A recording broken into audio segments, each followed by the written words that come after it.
Greetings and welcome to Mount Olympus. I am Hercules Invictus, and today I'm proud to be with John Carl Pepe and the Pep Talk, part of our Living Mythology schedule. Greetings, how are you doing? Greetings, Hercules, and doing well. How about yourself? I'm doing fantastic. Looking forward to your show. I'll be here if you need me. All right, very good. Thank you. Folks, welcome to the Pep Talk. It is at time of recording Sunday, May 3rd, 2026. And folks, if you're like me, and I know that I am, you know that I like a good comic book every now and then. I am a big proponent of what I like to call four color crack, and the whole art form, the whole medium, all the genres that it could entail. And yesterday was Free Comic Book Day, which is a national event that is held at comic stores around the country, and usually there's always a big comic book related movie attached to it. I know for the first Free Comic Book Day back in 2002, it was the first Spider-Man movie that Sam Raimi directed with Tobey Maguire as Spider-Man, and that was also the same weekend as the very first Free Comic Book Day, so that was always very exciting. And yeah, throughout the years, usually on that first Friday in May, there was an official release for a comic book movie tie-in. This year we had Devil Wears Prada 2, so that's fantastic. Really great synergy going on there. And one of the things that I also love about Free Comic Book Day is working at the Joker's Child in Fair Lawn, New Jersey. I think we host one of the best Free Comic Book Days around, and it was a wonderful success. So there's a long way of me basically saying thank you to everybody at the Joker's Child. Thank you for everybody who came out to the Joker's Child. Thank you for everybody who went to their own Free Comic Book Day at their local comic shops. It was a little questionable whether there was going to be a Free Comic Book Day this year, so I'm really glad that it happened. I'm also thankful that it's a nice day off afterwards, so I get to like relax a little bit on a Sunday and kind of let tonight's show brew and percolate in my head, so that I'm kind of a little more fresh and ready to go, rather than most shows where I've done a whole day of work and then I come to do this. And so I thought it was very appropriate to have for this post Free Comic Book Day weekend show a man who also is no stranger to four color crack and comic books, and has been on the show before, and has also been on my other podcast with Angel Santiago that you can find on the Indie Creator Comics podcast channel on YouTube. And we are going to sort of continue not only from interviews and episodes on this show that he has been on, but also specifically an episode of the Indie Creator podcast from a couple months back, where tonight's guest, we talked a lot about his background. We talked about a lot about his work in and around comics there, and of course on this show about a year ago, actually. And we also have his current project. Which was a big thing that I was really excited for him to have finally been doing after planning this for a long time. So we're going to talk a little bit about how that has been going and what we have to look forward to on the future. So basically, yeah, if you want to see earlier, contextual parts of this interview, because we're kind of going to go through the background really quick, since we've covered that in other interviews before. So I urge you to seek those out. If I ever do get a chance or get a better phone, I will, take that time to actually maybe link those in comments and things like that, like I always say I'm going to do and never do. But anyway, that's enough of me yakking. Let's get to tonight's guest. As I said, he is a big proponent of comic books. He has worked in and around and about comic books for probably almost his whole life, and still sort of does maintain a sense of love, maybe more bewilderment than wonder these days, but we'll talk about that a little bit. But folks, I am always honored to have him on here. Not only is he one of my best friends, he is one of my best guests. So, ladies and gentlemen, please welcome Tom Palmer Jr. to the Pep Talk. Tom, good to see you. Hey, thanks for having me again, and again. And again, and again. Yeah, and again. So welcome back. Yeah.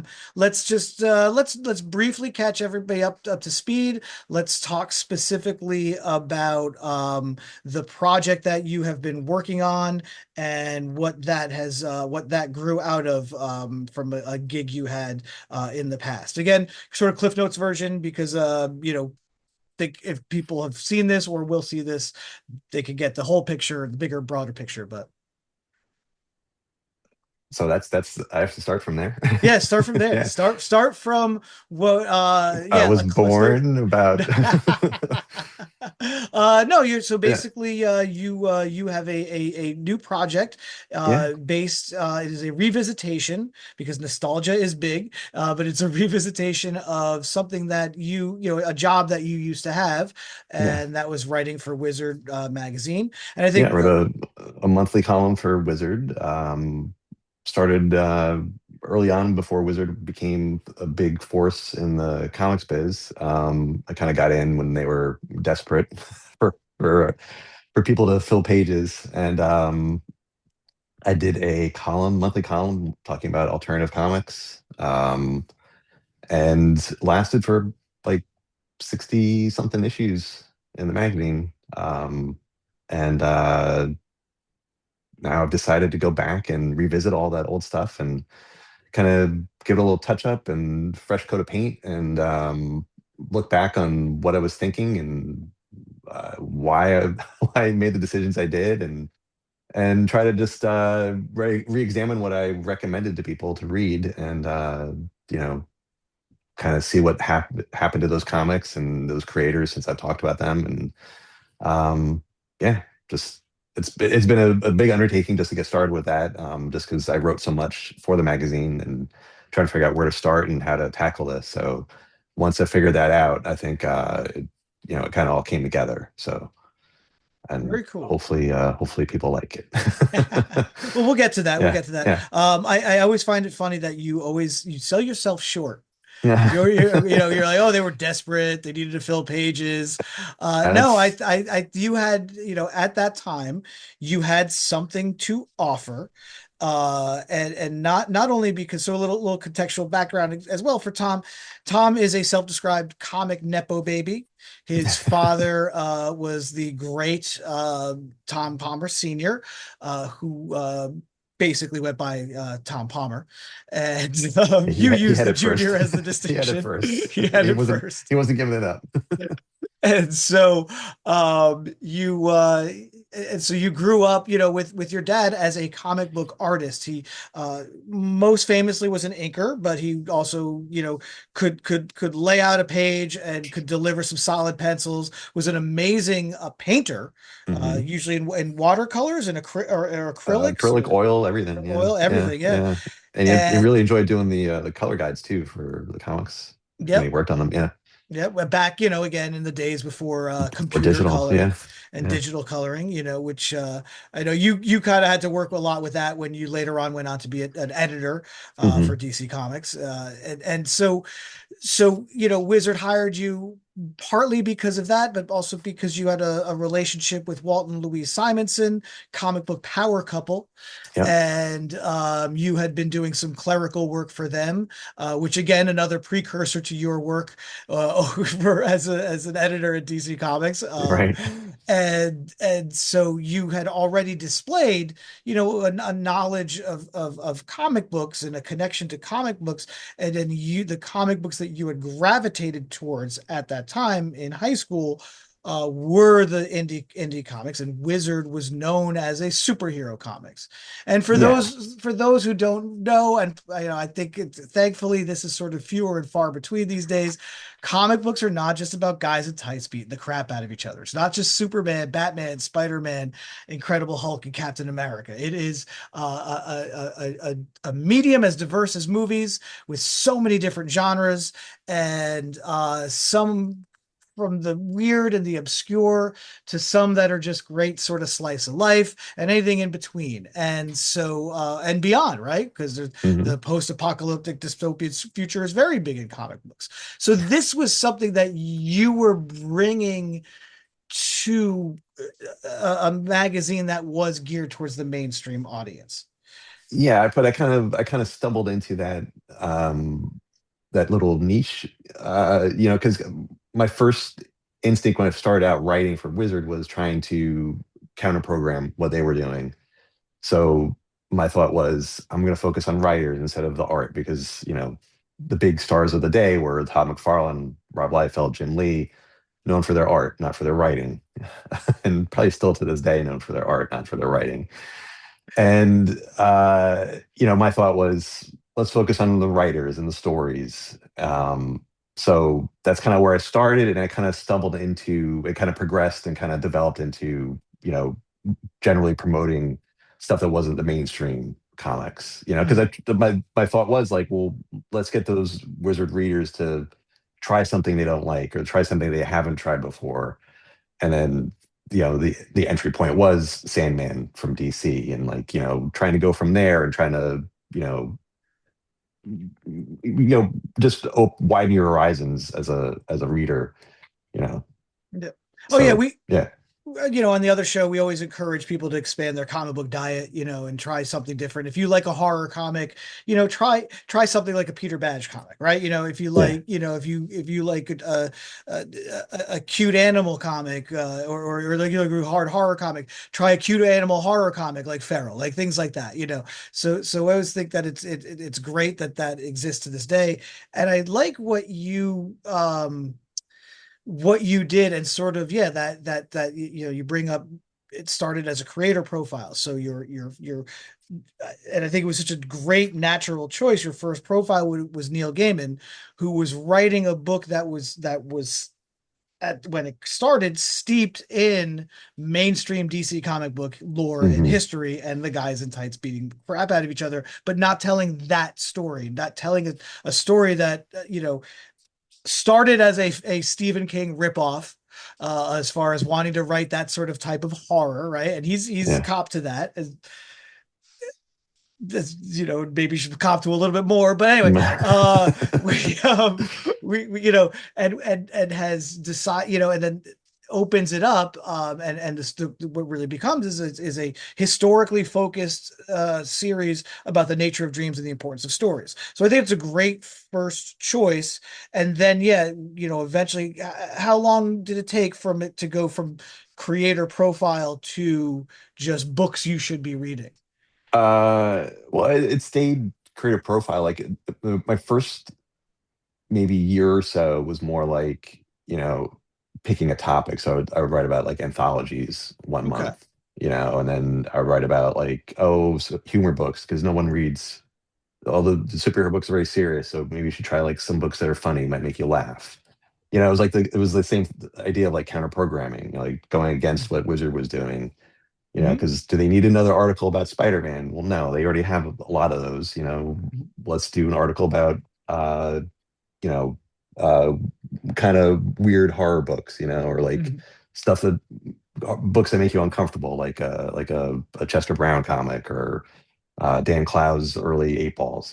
They're kind of very you know disturbing, Lynchian in a way.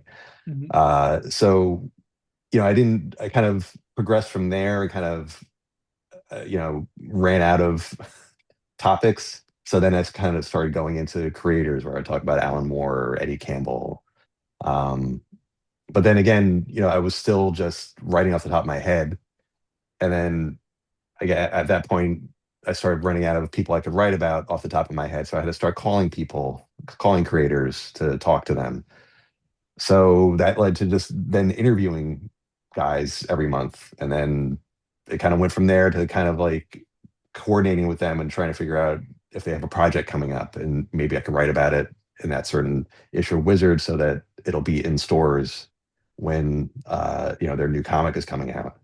But then, Synergy. yeah, yeah, yeah. But then everything was kind of working together. It was kind of like, a well-oiled machine. And then I kind of got the boot from Wizard. So Well, like, it took a long time to get there, you but you got relocated within the yeah, yeah, organization. Your talents right. were requested elsewhere. Yes, yeah. Yeah. So that's interesting, because in some cases, I would say, like, certain creators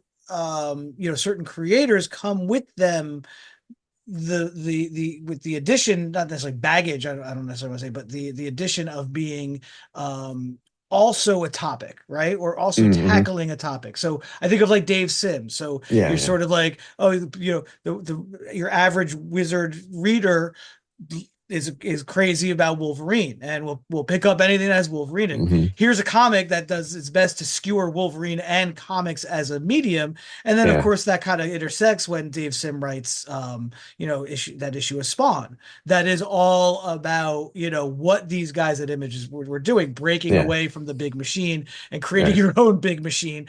But yeah. so I think that's kind of neat that you were right there in the Yeah, because mix that of. that that that happened, probably a couple months because Spawn didn't the first issue came out after that piece I wrote about Dave Sims. So it was like, maybe a year later he wrote that issue of Spawn, Yeah. roughly, give or take. But yeah.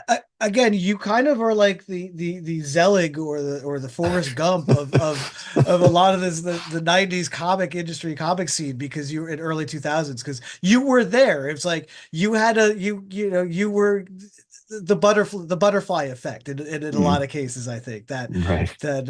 that's why I credit you for me being able to do what I do with Angel and the other show, is to take a chance to talk about, new indie comics and try and get people jazzed about that stuff. Right. Yeah. So what made you decide to go back and revisit the articles and then put them back out there for public consumption? Because a wizard, I think in recent years has kind of become a commodity, and people are Hmm. trying to collect some of the old wizard magazines anyway. Yeah. And with your article being, I think, in Wizard's entire publication history, the longest running consistently, running consecutive article. I don't think By any. like by one writer. Yeah. I mean, they have like departments and stuff that were around, but like, Yeah, we're not talking yeah, like casting call is not really yeah, yeah. something that there's much effort that was put into. Right. So, it's not hours at a keyboard, or Yeah, tracking yeah, down an interview or coming up with a topic. yeah. So yeah, what made you kind of go back? Was this renewed interest in Wizard magazine, and I think Gen Z now getting into all things analog and tangible, that Yeah, it's spurred this? a mix of all that. The cartoonist kayfabe YouTube channel that was around, that kind Mm. of really sparked a lot of interest. Kind of, and they especially like focused on what I was writing. That was like the thing that connected with them. Um, and yeah, through that, like, not that I had like a low opinion of what I wrote for Wizard, but I didn't really um think much about it because I always thought that, I was the oddball in the magazine. And, I thought people flipped through a magazine and they got to the price guide and then they read a couple of things in the magazine and they skipped over what I wrote. And then, they moved on to the next issue of Wizard. So that was always my thought, my opinion, but then seeing what those guys were doing on that YouTube channel and the way they talked about what I was writing, it kind of made me realize like, oh, maybe there were people paying attention. It might not have talked about it back then, but it kind of left an impression and kind of maybe steered a couple guys out of the mainstream and into, the whole other world of comics. And there's a lot of guys who made a career out of, cartooning because of that, which was kind of like really eye-opening for me just to realize that. So that So took you 20 years to have that realization, that to see that actually happen. Because I guess you stepped away, so you didn't really see it in real time, you no, know? no, because like, and again, when I said I had to like interview people, it's when you call up and you say that, to some indie cartoonist, right, I'm calling from Wizard Magazine, they have an opinion of you, and it's not a good opinion. So I kind of had to fight that against that tide, of like, um, you know, I'm part of a magazine that they don't, not that they didn't want me around, but they were like, I wasn't the focus, it was kind of like something there for the rest of the magazine for editorial. And then when I'm trying to do my job, it's harder for me to do it because the people don't want to be associated with Wizard. It kind of isn't cool for their crowd. It was kind of like stuck between two crowds, really. Mm, Because they mm. were. Um, there's a big difference between mainstream comics and alternative comics, whereas there's not much of a difference today. But there was back then. So I felt a lot of that. I was kind of like pulled between those two sides.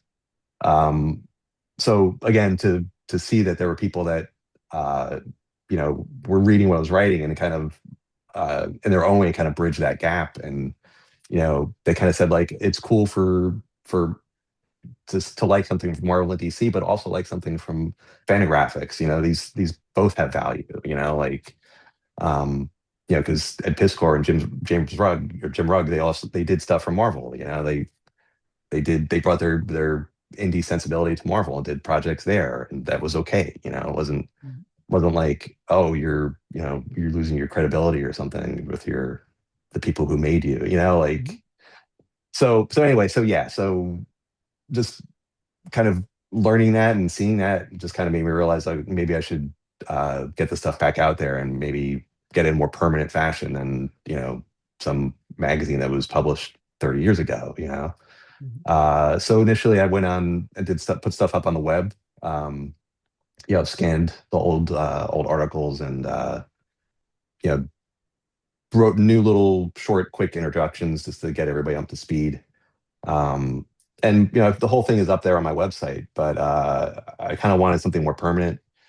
So I wanted to, everyone would always say, why don't you do a book? Why don't you put them in a book? And it's a lot of work. I was one of them. Yeah, it's a lot of work to do all at once, and it's going to take a long time. So I realized like, why don't I just do little pieces of it at a time and see if there's a reaction to it and see people are into it. So that was the impetus to start the magazine, Mm. Palmer's Picks, um, just to do a little chunk and see where it goes and see if there's an audience for it, and see if I can continue doing it. All right, very So, good. Very yeah. now, was there ever a point though while you were doing the article that there was a little bit of a like a sea change where you noticed that creators were reaching out to you or publicists were reaching out to you? Yeah, like there were like, especially like the guys who were self-publishing back in the Mhm. 90s. There was a little movement of guys that were, just doing their own thing.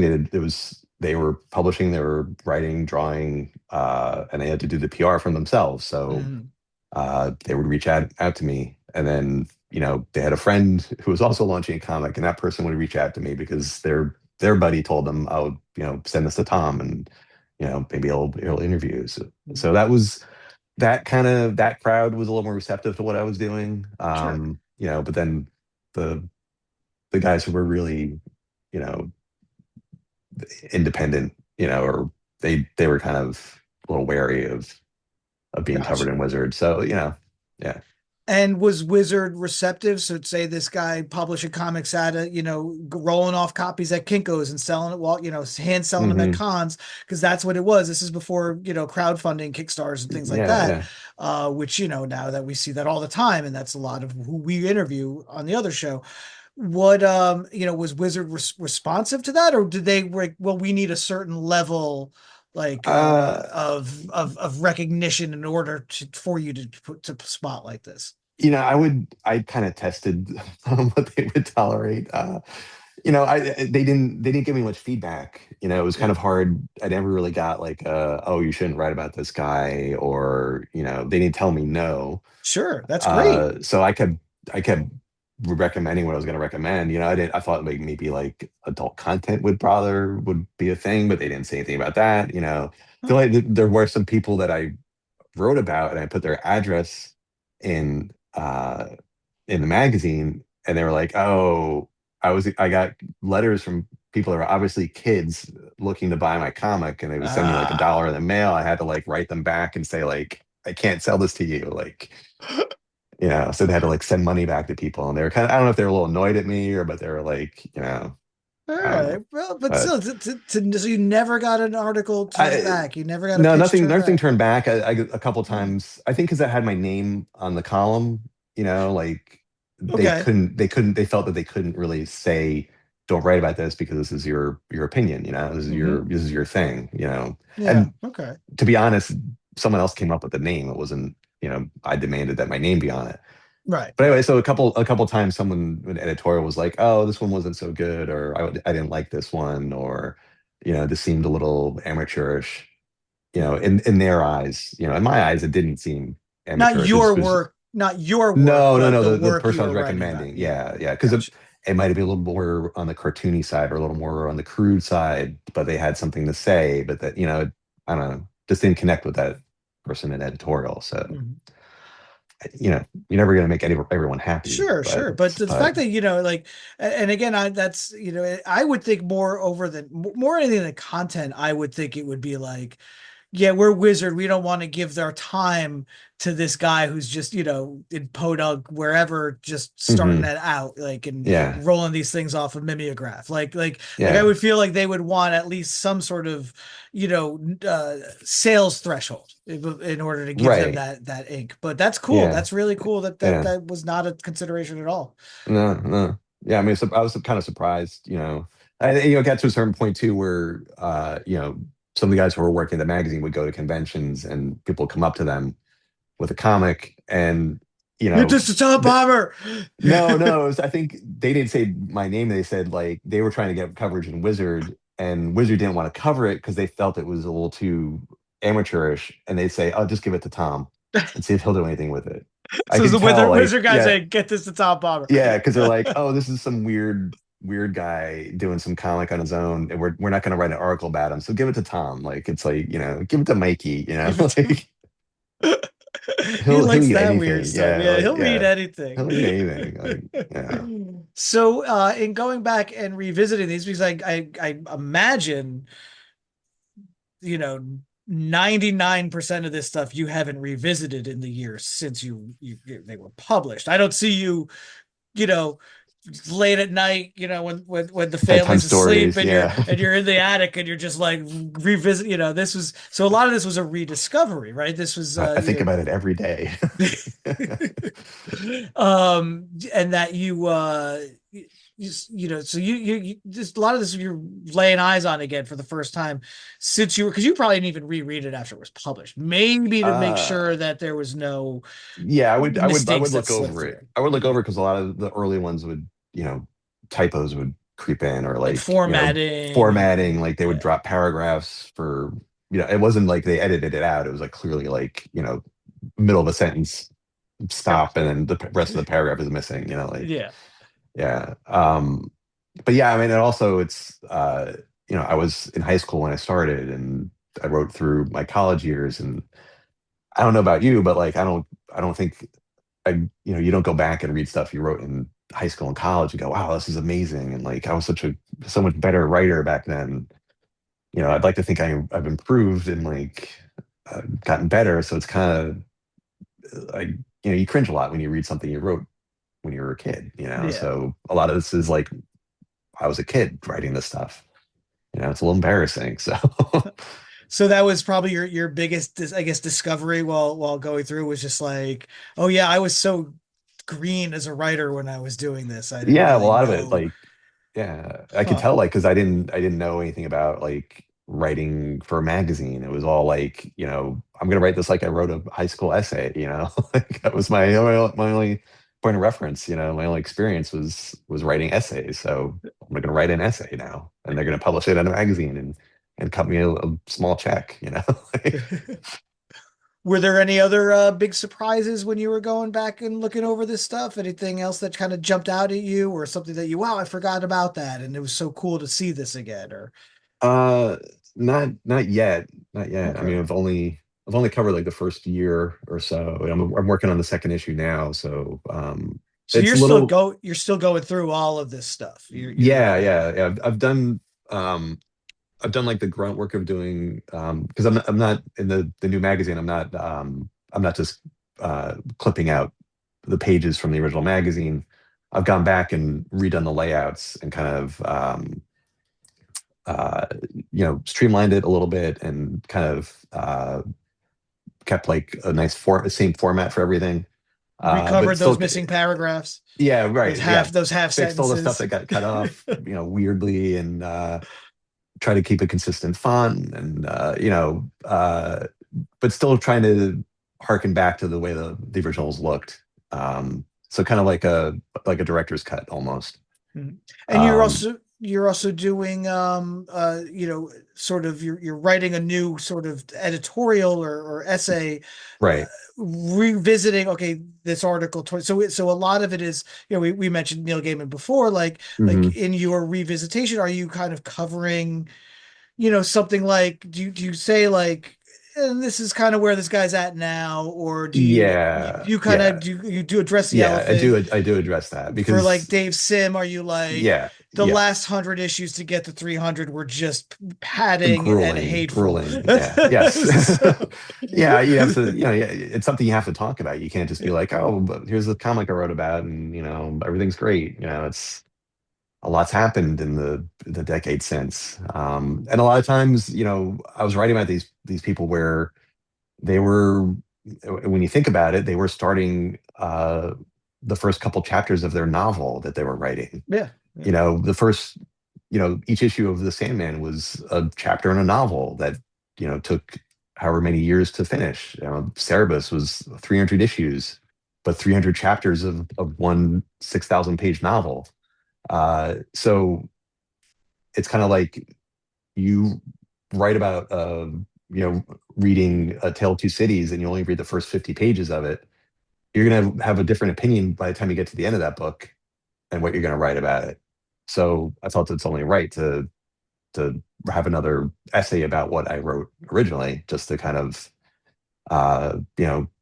give it some context and say like, this whole thing, this novel this person was writing is done, and here's the opinion of it now that it's finished. You know, Mhm. and sometimes some of the guys I'm going to be writing about, they never finished their novel that they were writing. The comic that they were working on. Interesting. Yeah. So Wow. that's, I haven't gotten to that yet, but there's a lot of those that happen, Right, right, um, right. for market reasons, sales reasons, or they just moved on, or Anything crop up that you just completely had forgotten about, and you were like, oh, yeah, wow, I didn't even remember that I did an article about this. nah, nothing like that. There was like visual aids. I forgot. Since I did the zero issue that Hmm. has like odds and ends, and I forgot about this caricature that my dad drew Hmm. of me. And I forgot the whole history of it. Is that they intended to use that as the masthead for the redesign of the column for the 50th issue of Wizard. But then they decided to change the layout of the column completely and not use a caricature in it. So no one ever saw this. And I forgot I had it, and it was just sitting in the bottom of like a drawer. And like I just stumbled on it, and I was like, oh, this is great. Like, I forgot it existed. I forgot it was even a thing. And then once I saw it, I kind of remembered like, oh, that's right. Like they were gonna do this, and then you know they decided to change their minds, and they went with this like dark blue background with like white type, and it was just really hard to read. And if like the printing was off a little bit, the white type would start to fill in with the color. It was just, yeah, Yeah, yeah, just a bad idea. But that was dodgy. yeah, Yeah, yeah. yeah, I was like, yeah, it's Tom's article. No one yeah. really. No one reads So, it. what and so what has the response been to the first issue? Obviously you Mhm. got 60 some odd Yeah, articles to go let's see, through, first one. and you got, there's about what, six of your columns in the first six in that one, or? One, two, three, four, five, seven. Ah, okay. Yeah, Look at you being relevant. yeah, I know. Yeah.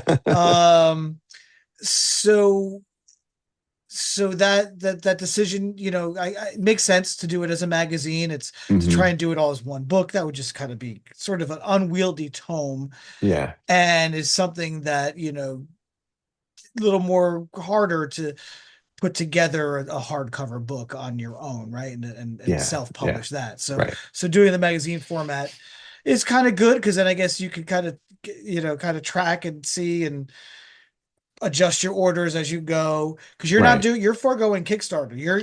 You're kind of hand Yeah, yeah. I selling just did. this. I did pre-orders, and then I've got a little bit of stock on the actual issue 1, and I am sold out of the issue 0 because I just restricted that to the initial orders and with a little bit of overprinting. But those are all gone. So Right on. And no so second it's print. No, you're not going to no, second no. print those, or I may put that material, in a different format later on, but okay, that actual physical, copy, that physical issue is not going to go back into print.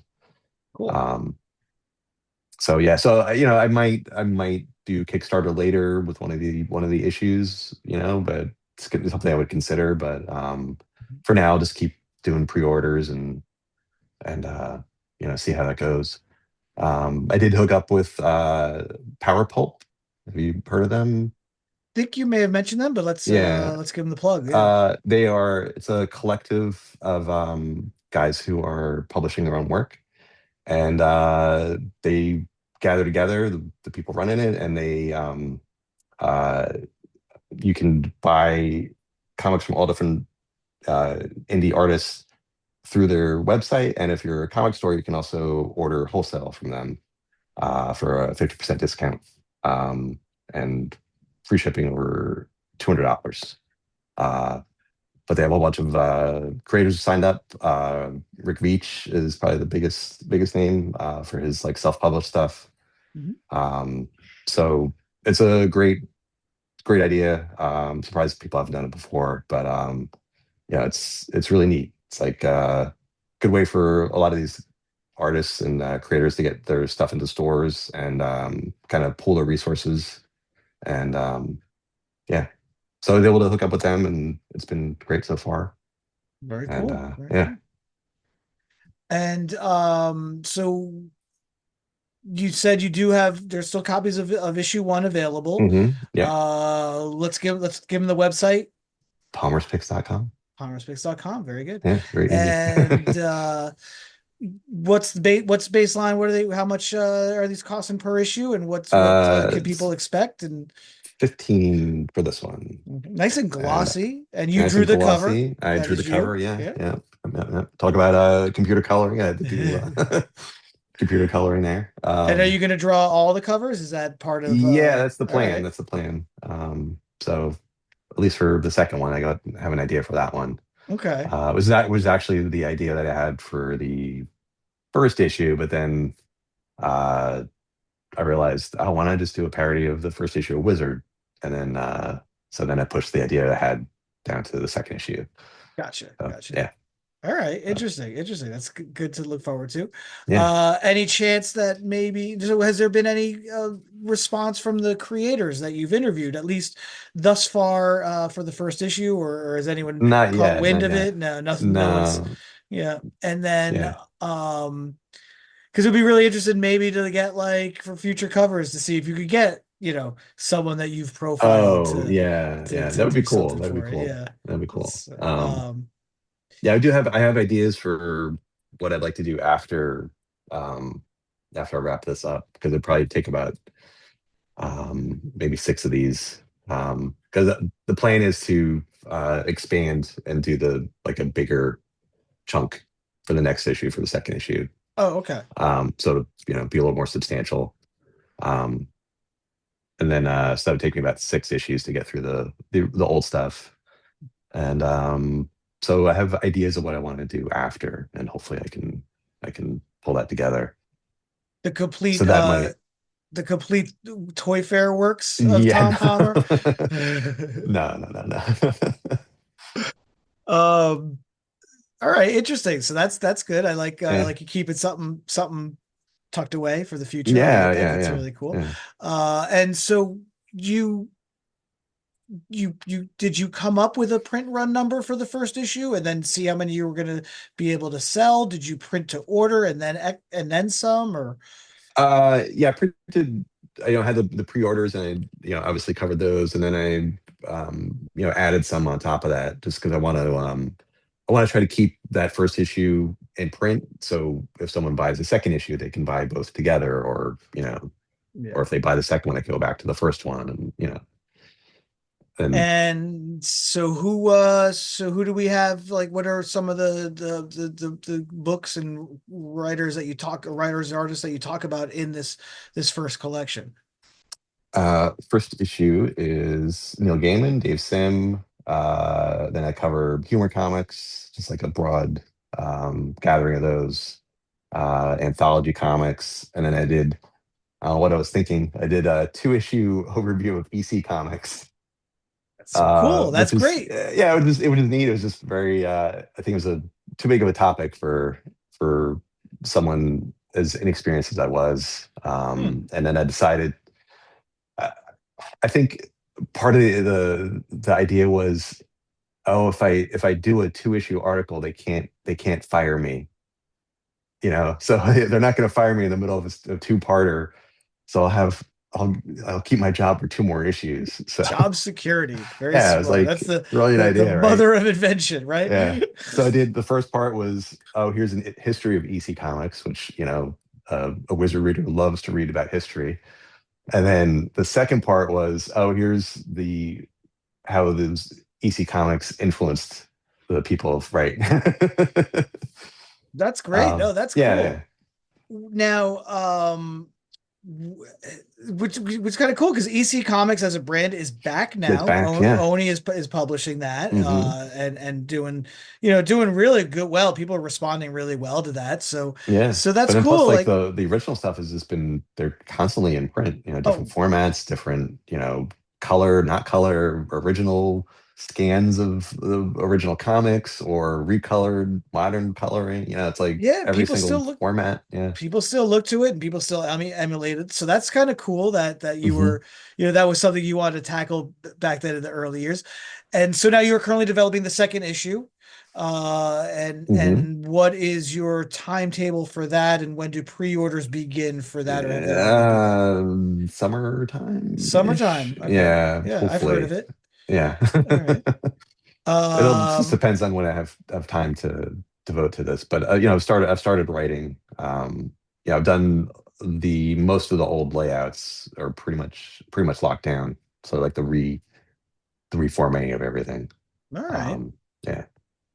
And so where can people like should people just keep checking palmerspicks.com regularly just to see when the pre-orders go up? Is there any other way for people to kind Yeah, of you keep a follow watch me on you? on Instagram. Okay. Follow me on Instagram. I'm posting on there. It's Palmer's_pics. And what I'm doing over there, 5 days a week, Monday through Friday, I'm grabbing old comics from my archives and trying to do like nice photography, or as nice as I can get, to kind of show them off instead of just like scans of old comics or quick, uh, you know, little pictures with your phone. I've got like a lighting cage and like backgrounds and trying to make them Okay. look nice. So And what are we talking? Are we talking like some of the indie stuff or some of yeah. your key Marvel, your key Marvel X-Men Oh and no, no, things like yeah, no, that? no, No, no, no, no, the no, books like that you're yeah, actually yeah, talking about in yeah, like the that, the old '90s articles. era, or maybe some stuff from the '80s, maybe a couple undergrounds if I stumble on something cool. But yeah, just random stuff that I find, old mini comics, and just showing those off, and just showing what they look like, and instead of looking at scans of stuff on your phone. All right. So that's what's going on every weekday on that account, and That's a Monday and through then Friday thing. Monday through Yeah. Friday, and You got then a time? You got a set time for people yeah, to do nine it? o'clock every morning Nine they every show up. morning. Look at Yeah, you. I don't do it's on schedule, so the Oh, magic of the the internet. of the timer. Yeah, yeah. All But right. then obviously if there's some when I get closer to launching, I'll start posting about that also. Cool. Yeah, Cool. maybe a little previews and stuff as I start getting closer. I like that. The little appointment there, 9 o'clock, your morning coffee. Take a look Yeah, at yeah, some old comics from right. Tom's actual collection. That's very cool. Yeah. I like that. And anything you're looking forward to highlighting and what people can look forward to in the second issue? Do you want to give any little teasers? Yeah, I've got the Al Moore one I have to write about Alan Moore. I don't know if anyone's heard of him or if there's anything to say about him. So I that's think going to be Grant Morrison's interesting. heard of him. Yeah, yeah. Little So inside that's inside baseball joke there, yeah, guys. No, it's yeah. not that inside, but So that's I've been trying to get my head around how to write about you know him in a short intro. hmm. Um, Trying to figure out what angle I'm gonna what angle I'm gonna take with that revisit on that. Yeah, I mean, I guess Because the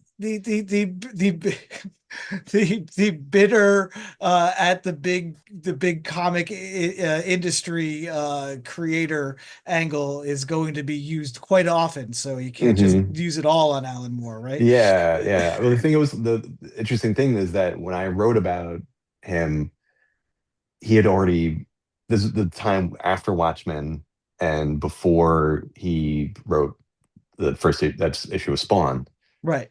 So before 1963, and like that kind of he kind of got sucked back into the superhero world, you Hmm. know. So he was doing From Hell and Lost Girls. Uh, So he to a mainstream fan, he had kind of disappeared. You Hmm. know, if you're not Right. if you're not coming out from Marvel and DC, you're kind of nobody, right? Right. So Right. And then so yeah, that was that time period that I was writing about him. It was almost I didn't say it, but it was almost like, oh, what happened to Alan Moore? Where did he go? And it's like, well, no, he's writing this stuff that's kind of cool. He hadn't finished From Hell, so it was kind of like, like I said before, it's like, the first 4 or 5 chapters of a novel that's not even halfway done. Mhm. How do you judge that work? And this Big Numbers was, 2 issues, 2 chapters of that were out, and he never finished it. Never finished. So, That's it's that's true because and Alan Moore was this is before any adaptations of his work that hmm he famously disowns right. and never puts his name on it, Yeah. except for the Dwayne McDuffie written Justice League episode for the man who has everything. Oh, right. Yeah, Alan Moore for some reason, Dwayne McDuffie was like, I'm gonna send him the script, or somehow Alan Moore got the script, and Yeah. and I guess they still send him this stuff to approve if they're on the off chance. He says yes, and he probably goes, "This is the best adaptation that anyone's ever done of a Oh, comic that wow. I've written. So yes, I will allow you to use my name on this cartoon, this Saturday morning cartoon." But other than that, yeah, he disowns everything famously. hmm So that's interesting, yeah, because yeah, after that, because of Image, another thing hmm that Image did was it did bring Alan Moore back to Yeah. writing capes, not just Right. 1963, like you mentioned, but taking over Supreme and writing some of the best Silver Age Superman of the modern era, hmm in that run. Um, and so that's cool. So the Alan Moore ones, but yeah, so between when you were writing about him for Wizard and now, there's a hmm lot on the A lot table. to cover. Yeah. So Yeah. it's almost like too much to write about. Yeah. Yeah. But So, kind of want to just kind of jump ahead because we're kind of running out of time. We're not going to hmm really, again, cover everything I wanted to talk about. So, definitely want to have you back and maybe talk about, some other things that are non-comic related that we've talked about, possibly hmm talking about. But kind of want to get your take on what your thoughts are for the modern comic scene, specifically the indie comic scene, as far as are like Alan Moore. Have you completely walked away from comics and haven't really read, don't keep up? I don't think you keep up as much, but I know there are things that you No. still do read or have been reading. Yeah. Yeah. So Yeah. what are your thoughts right now on the world of indie comics? Um, I kind of wish there were more guys not doing graphic novels and going back to doing comics. Okay. So like some of my favorite, some of the guys I prefer seeing, but I wish they kind of, you know, I understand why it's happening, but like, you know, Hmm. it's a big market, right? So why go back to doing floppy comics when, you know, See, you that's kind of interesting. That's interesting because I'm seeing in the other direction because again we do interview a lot of people that are doing their comics and they have plans to collect them but they are doing them as mhm, single issue installments. yeah. Um, I think I'm talking about like the older The the older older guard. guys. Well, again, Yeah, so older guard. so That's, like so a Dan Clowes, okay, just does sure. graphic novels instead of, I like Eight Ball was great, and it was great to see like random stuff all the Yeah, but time. And but but then Dan Clowes was doing, those kind of graphic novels. I think even while you were still writing for Mhm. Wizard for a while, and Yeah, he did resurrect Eight Ball for a while.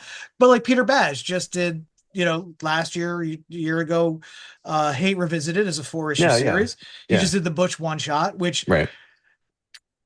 I mean, again, what a great like example of identifying the problem, right? Right. Identifying where we are now Yeah. and not necessarily taking a hard stance on either direction, but Hmm. kind of looking at it from here's how the susceptible can be brought in and then exploited. Yeah. Yeah. I just thought that Butch one shot was just Yeah. It such a was. great topical Yeah. thing without being soapboxy, Right. right? Right. Yeah. Um, I know Dwellings, the Jay Stevens things that Oh you yeah. recommend, Yeah. that Yeah. comes out serialized. Um, so that's interesting, because you're right, because Mike Mignola, while he's still writing BPRD and Hellboy stuff as single issues, but he's also handing a lot of Hmm. the writing over to other folks. Yeah. His artwork are now graphic novels. These Right. yearly or every other year, like Bowling for Corpses, and then the new one that's coming out. Yeah. Um, I mean, so Chester that's Brown doesn't do, he just does graphic novels every 5 years or so, instead of, serialized comics. But, I understand like it's the economics, and artistically it's probably, you know, easier to wrap your head around. I'm doing a book. I'm not, putting out this pamphlet every, whenever I finish it. And, you know, I have to break up the story that I'm doing into chunks, yeah. you know. I mean, I see that, it's funny because I do also see like so case like Eddie Campbell. Hmm. Eddie Campbell is still, still doing the occasional, I mean, it's like every 3 years or something like that, but the occasional Goon miniseries, right? Or I'm sorry, Eric Powell. Powell. Sorry, Powell. Eric Powell. Still doing the occasional Goon miniseries, but is mainly, is also doing these graphic novels, Hmm. like the What Did Eddie Gain Do and things like, Yeah, so yeah. he's still doing, he's kind of walking both worlds like that. His recognizable character is coming out as floppies occasionally, but he's doing this other work. Right. I think that's a good line. I think that's a happy medium. I think it'll keep Yeah. you happy. Yeah. Keep me happy. Yeah. Is there anything that's coming out now that's like knocking your socks off or any?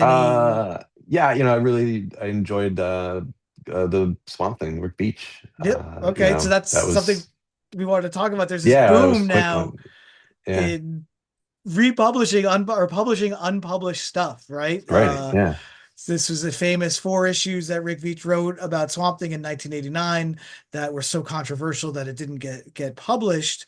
Oh, Um, it was the end of his this, run. It was like the whole accumulation of story he was working on for a couple of years. yeah, picking up of the And Alan Moore run yeah, and those yeah, threads, and yeah, I kind of want to give that a little bit more room to breathe. So I yeah. want to kind of get back a little bit more to some of the indie publishers. What do you think of Image now? Because I'm fascinated with how Image has just become more than what it originally was. Oh yeah. Did you think that was something that you'd ever see in your day? Not really. I mean, they always had kind of oddball stuff. I mean, like 1963 was kind of not what you would expect from Image, and then like the Max. But still, So things are they playing with the would, superhero trope, though. yeah, yeah, but Now they are it was just definitely oddball. But then, they've kind of, that's what I'm saying. I never thought that they would be doing what they're doing now, where um, it's basically just, it really is just creative freedom, right? Like as long as you're willing to play by their rules of, how you're going to be part of Image, you know, as far as like sales wise, and their editorial setup. Um, but you know, really unexpected. yeah. I think it's Yeah, great. yeah, yeah. I've always It's definitely what the industry needs. Like, and I think it's kind of probably swayed Marvel and DC in ways that people don't realize. You know. I'm always guaranteed to at least get something to review each week, Hmm. because of Image. Yeah. And it's true. Because excuse me, because a lot of what they're doing, that kind of forced DC to bring Vertigo back, Right. as an Yeah. imprint. I feel like that Yeah. because Image was really sort of becoming the new Vertigo, complete with the creative rights stuff, and Yeah. like, or taking over that vacuum. Another one that I am really impressed, which I think the editor in chief, or you've probably worked with him, or at least know of him, obviously. But Jamie Rich has the Ignition Press. Mm-hmm. Have you been paying attention to what they've been doing at all? Because No, no, I they haven't. have been doing some knockout stuff. I'm gonna absolutely recommend you check out a book that they first issue's out called Everyone Loves a Jewel Thief. And it should look up the log line, the description. I Hmm. call it Dirtbag Oceans 11, or what if the Stranger Things kids never went through what they went through in the show and just kind of grew up to be like dirtbag tiny losers. Okay. Everyone Loves a Jewel Thief by Ignition. Again, it's the stuff did you ever work with Jamie? Did you know Jamie? No, No. no, Okay. no. Yeah. The talent he's put together, the diversity in storytelling and types of stories they're telling over at Ignition are just amazing. And they have this really neat little gimmick, Tom, where the back of each comic has a stamped number. So they know what the print run is, and then they have a All right. randomizer just pop in a number in that print run on each comic. So each comic has its own each copy of each Uh, issue has its own individual. So if you lose your copy of an Ignition comic, as long as you wrote down the number on the back of it, you might be able to track it back down. that's crazy. It's the weirdest thing. It's the weirdest Yeah. thing. Um, Tom, thank you so much. I'm really glad that you are finally doing this, because I know I've been, wanting you to do this for a while, because I think it's such a really cool thing, especially to revisit, 30 years later, Mhm. is what you've done and what you've left behind in your wake, as far as, I'm sorry. I apologize no, to everyone that I've offended. no, like you said at the top of the show, to find out that what you did helped people on the path to continuing the spirit of independent comics and creativity, that's a great feather in your cap, man. And I hope that you get more discovery like that along the way with this project, because Yeah. I think that this has been really fun so far, and I hope it continues to Yeah. be fun and not a burden.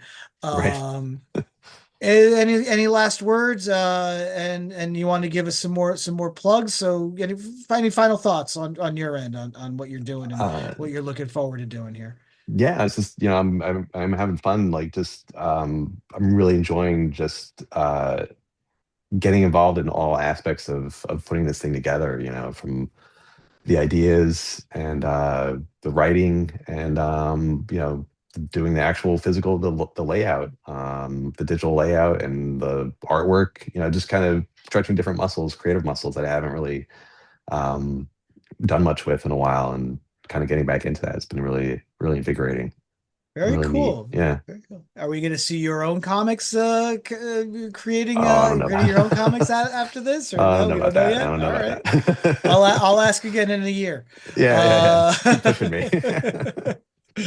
and so once again, what's the Instagram handle? Palmer's underscore picks, and the website is palmerspicks.com. What was that again? Palmerspicks.com. One more time. Palmerspicks.com. Very good. All right, folks. I just wanted to get that nailed into people's heads if they haven't heard that enough already. Yes, palmerspicks.com. I love the alliteration. I know you didn't come up with it, but I think it works really well. Ladies and gentlemen, this has been the Pep Talk for May, and we look forward to having another bang up show for you in June. As always, I want to thank Tom. He did, he always does a great. You always bring the A game, Tom. It's always wonderful to have you. And again, yeah, next time let's maybe we'll touch on a couple more comic things that we didn't touch on that I still want to talk with you about. But then we'll get into some other stuff that I think we'll have a lot more fun with too. Folks, until next month, be good to each other. I know things are always crazy, but like I always say, as long as we can find some common ground, I think we can get through the mess that we're in. And you know what? The mess that we're in, it's not that bad. Not yet. I think we're okay. We're not past the tipping point yet. So just remember, be good to each other, find your common grounds, and let's bring us back closer to sanity. And we'll check in with you in about 30 days. Thank you, Hercules. Have a good night.